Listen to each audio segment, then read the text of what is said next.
Hello guys, welcome back to my channel, Weng Pitet. Pero guys, meron naman akong tatlong katanungan na sasagutin. So, babanggitin ko yung mga pangalan guys. Tapos, ilalagay ko rin siya sa description box yung mga tanong nyo at saka yung minutes kung saan ko sinagot yung tanong nyo. Para kung ayaw nyo panoorin yung whole video, kasi tatlong katanungan nga itong gagawin ko, sasagutin ko pala dito sa video na to, pwede nyo siyang skip yung video. So, tingnan nyo na lang sa description box, okay? So, yung unang katanungan na sasagutin ko ay katanungan ni Stitch Joy. Pangalawang katanungan ay katanungan ni Samantha LPT 2022. Pangatlong katanungan ay katanungan ni It's Me O Taurus. So, yan yung mga tatlong persona na merong tanong na sasagutin natin ngayon guys, okay?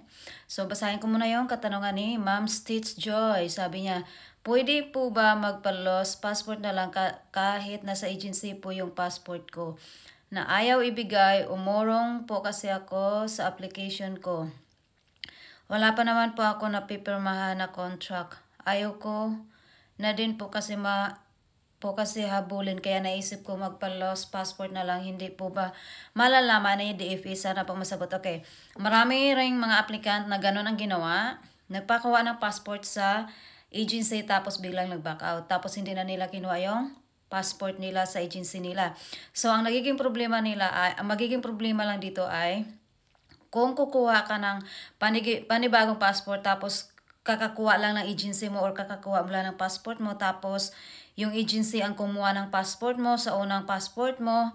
So, pwede yan malaman ng DFA kung yung agency mo ay nag-report sa OWA o sa DMW na kung meron silang report, so malalaman yan. Pero kung hindi sila magre-report, hindi malalaman lang. Pero, hindi nila malalaman. Pero, ang pagkakaiba naman dyan, meron tendency na pwede nila gamitin yung information mo. Kung yung lahat na papers mo ay nandun sa kanila, yung pagkuha ng passport, merong tendency na magamit nila yan. Kasi, nangyari na yan. So, nabalita nga yan. So, nasayo yan, Ma'am Stitch Joy, kung gagawin mo yan. Pagdasal mo lang na kung kukuha ka ng panibagong passport or kung magpapalos passport ka, pagdasal mo lang na yung agency mo na to ay hindi nila pinagamit yung passport mo sa ibang tao at saka ipagdasal mo lang na hindi rin sila nag-report or hindi nila ini-report hindi ka nila ini-report. Kasi kung meron silang nagastos, pwede sila mag-report or pwede ka nila i-complain sa DMW para kung mag-a-apply ka uli, madidetect nila. So, hindi ka nila mabibigyan ng panibagong passport. Pero, try mo pa rin po kung ganon. Kasi maraming nagmi-message sa akin na ganon ginawa nila. Tapos, yun nga, hindi sila nakakuha kasi nalaman ng DFA na meron pa silang passport. Tapos, yung passport nila ay nasa agency lang. Kasi, yung agency nga yung kumuha ng passport nila. So, nalaman. Pero kung hindi naman nag-complain at walang ni-report yung agency nyo, sa tingin ko makakuha pa rin kayo kasi may mga iba naman na gano'n ang ginagawa. Okay ma'am, good luck sa kung ano yung plano mo. Pero kung ako ikaw, mas gugustuhin ko pa rin na kunin ko yung mga papers na naipasa ko doon sa agency ko na in-applyan una yung lalong-lalo na yung passport mo. Kung ayaw nila ibalik, pwede ka naman mag-complain sa DMW or pwedeng dumiretso ka na mag-complain sa police kung gusto mo talaga sila i-complain.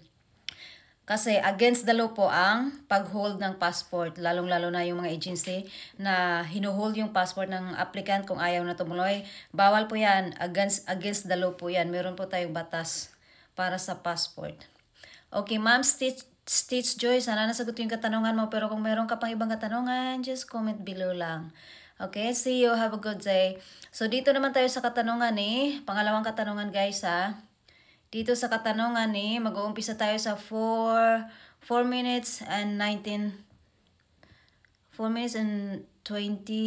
seconds. Okay. Katanungan ni Ma'am Samantha. Sabi niya, "Hi Ma'am, sana masagot. Ayaw ko na pong tumuloy pa Malaysia. Family conflict. Ayaw po ng father ko. Ang agency po ang nagbayad ng passport ko. Sabi ko po, i-GCash ko na lang ang payment. Sabi nila pumunta daw ako ng office. Hindi po punta ang ginawa ko. Pinadeliver ko po sa bahay direkta para din ako bumalik sa DFA. Smart move. Smart decision to. Ay, sabi ko naman po, i-GCash ko na lang ang payment. Natakot po kasi ako, baka ipatubos nila at kunin ang resibo. Okay, ma'am? Tama po yung ginawa nyo. Kung hindi na kayo tutuloy, no? Sa mga applicant na gusto mag-abroad, tapos passport pa lang yung ipaprocess ng agency, tapos kung ayaw naman, ayaw nyo nang tumuloy, or sabihin na natin, no, kayo naman kasi yung pupunta sa DFA. So, kayo magsasabi ngayon ng address kung saan nyo ipapadala yung passport nyo. Huwag nyo na ipapadala doon sa agency nyo.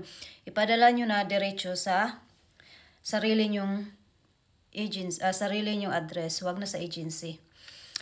Okay, pwede yan ma'am. Pwede naman yung gawin nyo ganun. Pero kung merong nagastos yung agency nyo sa inyo, pwede po kayo singilin nila. Pero dapat hanapan nyo sila ng resibo. So, kung ayaw mo na tumuloy, wag ka na pumunta sa agency. Bayaran mo na lang kung ano yung nagastos nila sa passport mo or kung saan pa, kung ano pa yung nagastos nila sa'yo.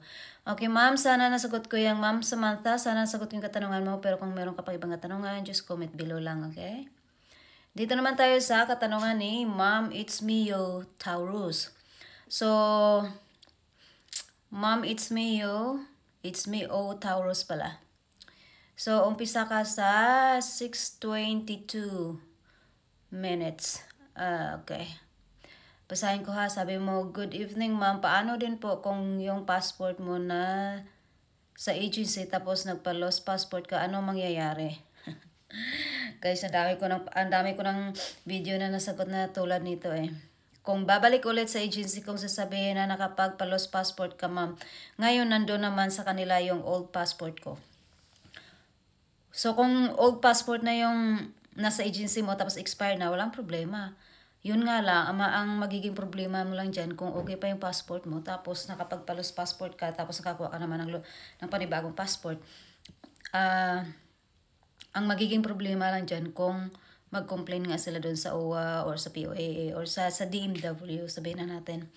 So, kung mag-complain sila, magkakaroon ka ng record. So, sabihin natin mag-a-apply ka ulit ng panibagong trabaho, no? Tapos, sa ibang agency or sa ibang country. Sabihin natin sa same country pa rin. Tapos, meron palang complain doon yung dati mong agency, makikita yun. Pero kung wala namang complain or hindi sila na-complain, hindi. Makakalusot ka. So, ma'am, it's me, O Taurus. Bakit ka pa babalik sa agency mo kung nakakuha ka naman ng panibago mong passport? Para magkaroon ka ng trouble? Kaya babalik ka sa agency mo, tapos sasabihin mo, hey, nakakuha ako ng panibagong passport. Ano ngayon? Huwag mo na gawin yan. Kung nakakuha ka naman ng panibagong passport kasi nga nagpa-lost passport ka, huwag ka na bumalik sa dati mong agency. Ang daming agency dyan na pwede mo pag-applyan na bago. So, pwede rin kayo pumunta diretso sa POEA, magtanong doon sa mga agency or pumunta kayo sa website ng DMW. Andun lahat nakalagay yung mga agency na pwede yung applyan, yung address nila, yung telephone number nila. So, pumunta lang kayo guys sa agency nila kung gusto nyo na kayo talaga yung mag-apply. Diretso. Pero paalala lang, huwag nyo ibigay yung passport nyo, yung original. Xerox lang dapat muna. Okay? Sana nasagot yung katanungan mo, ma'am. It's me, O Taurus. Pero kung meron ka pang ibang katanungan, just comment below lang. See you guys. Have a good day. Bye-bye.